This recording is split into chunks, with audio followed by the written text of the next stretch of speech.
அப்போஸ்தலருடைய நடபடிகள் அதிகாரம் 21. நாங்கள் அவர்களை விட்டு பிரிந்து துறை பெயர்ந்த பின்பு நேராயோடி கோஸ் தீவையும் மறுநாளில் ரோது தீவையும் சேர்ந்து அவ்விடம் விட்டு பத்தாரா பட்டணத்துக்கு வந்து அங்கே பெனிக்கே தேசத்திற்கு போகிற ஒரு கப்பலை கண்டு அதிலே ஏறி போனோம். சீப்புரு தீவை கண்டு அதை இடது புறமாக விட்டு சீரியா நாட்டிற்கு ஓடி தீரு பட்டணத்துறையில் இறங்கினோம். அங்கே கப்பலின் சரக்குகளை இறக்க வேண்டியதாயிருந்தது. அவ்விடத்திலுள்ள சீஷரை கண்டுபிடித்து அங்கே 7 நாள் தங்கினோம். அவர்கள் பவுலை நோக்கி, நீர் எருசலேமுக்கு போக வேண்டாம் என்று ஆவியின் ஏவுதலினாலே சொன்னார்கள். அந்த நாட்கள் நிறைவேறின பின்பு நாங்கள் புறப்பட்டு போகையில் அவர்கள் எல்லாரும் மனைவிகளோடும் பிள்ளைகளோடும் கூட பட்டணத்திற்கு புறம்பே எங்களை வழி விட்டனுப்பும்படி வந்தார்கள். அப்பொழுது கடற்கரையிலே நாங்கள் முழங்கார்படியிட்டு ஜெபம் பண்ணினோம். ஒருவரிடத்தில் ஒருவர் உத்தரவு பெற்றுக்கொண்ட பின்பு நாங்கள் கப்பல் ஏறினோம். அவர்கள் தங்கள் வீடுகளுக்கு திரும்பி போனார்கள். நாங்கள் கப்பல் யாத்திரையை முடித்து தீரு பட்டணத்தை விட்டு பித்தோலோமாய் பட்டணத்துக்கு வந்து சகோதரரை வினவி அவர்களிடத்தில் 1 நாள் தங்கினோம். மறுநாளிலே பவுலை சேர்ந்தவர்களாகிய நாங்கள் புறப்பட்டு செசரியா பட்டணத்துக்கு வந்து 7 பேரில் ஒருவனாகிய பிலிப் என்னும் சுவிசேஷகனுடைய வீட்டிலே பிரவேசித்து அவனிடத்தில் தங்கினோம். தீர்க்க தரிசனம் சொல்லுகிற கன்னி யாஸ்திரிகளாகிய 4 குமாரத்திகள் அவனுக்கு இருந்தார்கள். நாங்கள் அநேக நாள் அங்கே தங்கி இருக்கையில் அகபு என்னும் பேர் கொண்ட ஒரு தீர்க்கதரிசி யூதேயாவிலிருந்து வந்தான். அவன் எங்களிடத்தில் வந்து பவுலினுடைய கச்சையை எடுத்து தன் கைகளையும் கால்களையும் கட்டிக்கொண்டு, இந்த கச்சையை உடையவனை எருசலேமில் உள்ள யூதர் இவ்விதமாய் கட்டி புற ஜாதியார் கைகளில் ஒப்புக் கொடுப்பார்கள் என்று பரிசுத்த ஆவியானவர் சொல்லுகிறார் என்றான். இவைகளை நாங்கள் கேட்டபொழுது எருசலேமுக்கு போக வேண்டாம் என்று நாங்களும் அவ்விடத்தாரும் அவனை வேண்டிக் கொண்டோம். அதற்கு பவுல், நீங்கள் அழுது என் இருதயத்தை ஏன் உடைந்து போக பண்ணுகிறீர்கள்? எருசலேமில் நான் கர்த்தராகிய இயேசுவின் நாமத்திற்காக கட்டப்படுவதற்கு மாத்திரமல்ல, மரிப்பதற்கும் ஆயத்தமாய் இருக்கிறேன் என்றான். அவன் சம்மதியாதபடியினாலே கர்த்தருடைய சித்தம் ஆக கடவதென்று அமர்ந்திருந்தோம். அந்த நாட்களுக்கு பின்பு நாங்கள் பிரயாண சாமான்களை ஆயத்தம் பண்ணிக்கொண்டு எருசலேமுக்கு போனோம். செரியா பட்டணத்தில் உள்ள சீஷரில் சிலர் எங்களுடனே கூட வந்ததுமின்றி சீப்புரு தீவானாகிய மினாசோன் என்னும் ஒரு பழைய சீஷனிடத்திலே நாங்கள் தங்கும்படியாக அவனையும் தங்களோட கூட்டிக் கொண்டு வந்தார்கள். நாங்கள் எருசலேமுக்கு வந்தபோது சகோதரர் எங்களை சந்தோஷமாய் ஏற்றுக்கொண்டார்கள். மறுநாளிலே பவுல் எங்களை கூட்டிக் கொண்டு யாக்கோபினிடத்திற்கு போனான். மூப்பர் எல்லாரும் அங்கே கூடி வந்தார்கள். அவர்களை அவன் வினவி தன் ஊழியத்தினாலே தேவன் புற ஜாதிகளிடத்தில் செய்தவைகளை ஒவ்வொன்றாய் விவரித்து சொன்னான். அதை அவர்கள் கேட்டு கர்த்தரை மகிமைப்படுத்தினார்கள். பின்பு அவர்கள் அவனை நோக்கி, சகோதரனே, யூதர்களுக்குள் 1000 பேர் விசுவாசிகளாய் இருக்கிறதை பார்க்கிறீரே.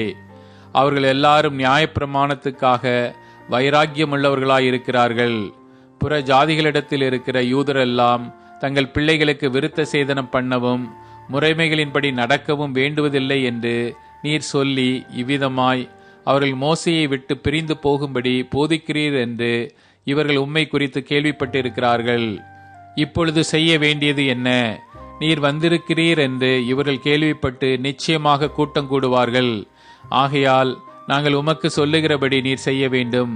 அதென்னவென்றால், பிரார்த்தனை பண்ணி கொண்டவர்களாகிய 4 பேர் எங்களிடத்தில் இருக்கிறார்கள். அவர்களை நீர் சேர்த்து கொண்டு அவர்களுடனே கூட சுத்திகரிப்பு செய்து கொண்டு அவர்கள் தலைச்சவரம் பண்ணி கொள்வதற்கு செல்லுமானதை செலவு செய்யும். அப்படி செய்தால் உம்மை குறித்து கேள்விப்பட்ட காரியங்கள் அபத்தம் என்றும் நீரும் நியாயப்பிரமாணத்தை கை கொண்டு நடக்கிறவர் என்றும் எல்லாரும் அறிந்து கொள்வார்கள். விசுவாசிகளான புற ஜாதியார் இப்படிப்பட்டவைகளை கை கொள்ளாமல் விக்கிரகங்களுக்கு படைத்ததற்கும் இரத்தத்திற்கும் நெருக்கொண்டு செத்ததற்கும் வேசித்தனத்திற்கும் விலகி இருக்க வேண்டும் என்று நாங்கள் தீர்மானம் பண்ணி அவர்களுக்கு எழுதி அனுப்பினோமே என்றார்கள். அப்பொழுது பவுல் அந்த மனுஷரை சேர்த்து கொண்டு மறுநாளிலே அவர்களுடனே கூட தானும் சுத்திகரிப்பு செய்து கொண்டு தேவ ஆலயத்தில் பிரவேசித்து அவர்களில் ஒவ்வொருவனுக்காக வேண்டிய பலி செலுத்தி தீருமளவும் சுத்திகரிப்பு நாட்களை நிறைவேற்றுவேன் என்று அறிவித்தான். அந்த 7 நாட்களும் நிறைவேறி வருகையில் ஆசியா நாட்டிலிருந்து வந்த யூதர்கள் அவனை தேவ ஆலயத்திலே கண்டு ஜனங்கள் எல்லாரையும் எடுத்துவிட்டு அவன் மேல் கை போட்டு, இஸ்ரவேலரே உதவி செய்யுங்கள், நம்முடைய ஜனத்திற்கும் வேத பிரமாணத்திற்கும் இந்த ஸ்தலத்திற்கும் விரோதமாக எங்கும் எல்லாருக்கும் போதித்து வருகிறவன் இவன்தான். இந்த தேவாலயத்திற்குள்ளே கிரேக்கரையும் கூட்டிக் கொண்டு வந்து இந்த பரிசுத்த ஸ்தலத்தை தீட்டுப்படுத்தினான் என்று சத்தமிட்டார்கள்.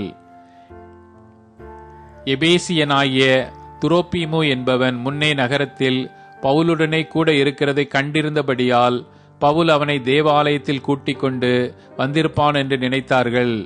அப்பொழுது நகரம் முழுவதும் கலக்கமுற்றது.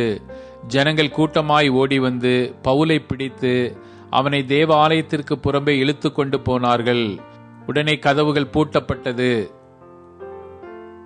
அவர்கள் அவனை கொலை செய்ய எத்தனித்திருக்கையில் எருசலேம் முழுவதும் கலக்கமாய் இருக்கிறதென்று போர் சேவகரின் சேனாதிபதிக்கு செய்தி வந்தது. உடனே அவன் போர் சேவகரையும் அவருடைய அதிபதிகளையும் கூட்டிக் கொண்டு அவர்களிடத்திற்கு ஓடினான். சேனாபதியையும் போர் சேவகரையும் அவர்கள் கண்டபோது பவுலை அடிக்கிறதை விட்டு நிறுத்தினார்கள். அப்பொழுது சேனாபதி கிட்ட வந்து அவனை பிடித்து 2 சங்கிலிகளினாலே கட்டும்படி சொல்லி இவன் யார் என்றும் என்ன செய்தான் என்றும் விசாரித்தான். அதற்கு ஜனங்கள் பலவிதமாய் சத்தமிட்டார்கள். சந்தடியினாலே நிச்சயத்தை அவன் அறியக்கூடாமல் அவனை கோட்டைக்குள்ளே கொண்டு போகும்படி கட்டளையிட்டான். அவன் படிகள் மேல் ஏறின போது ஜனக்கூட்டம் திரண்டு பின் சென்றது. இவனை அகற்றும் என்று உக்கிரமாய் கூப்பிட்டபடியினாலே போர் சேவகர் அவனை தூக்கிக் கொண்டு போக வேண்டியதாயிருந்தது.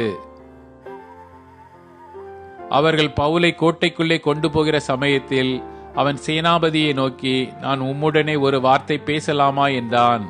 அதற்கு அவன், உனக்கு கிரேக்கு பாஷை தெரியுமா? நீ இந்த நாட்களுக்கு முன்னே கலகமுண்டாக்கி 4000 கொலை பாதகரை வனாந்திரத்திற்கு கொண்டு போன எகிப்தியன் அல்லவா என்றான். அதற்கு பவுல், நான் சிலிசியா நாட்டிலுள்ள கீர்த்தி பெற்ற தர்சு பட்டணத்து யூதன்.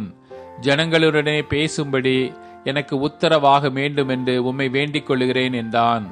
உத்தரவான போது பவுல் படிகளின் மேல் நின்று ஜனங்களை பார்த்து கையமர்த்தினான். மிகுந்த அமைதல் உண்டாயிற்று. அப்பொழுது அவன் எபிரேய பாஷையிலே பேசத் தொடங்கினான்.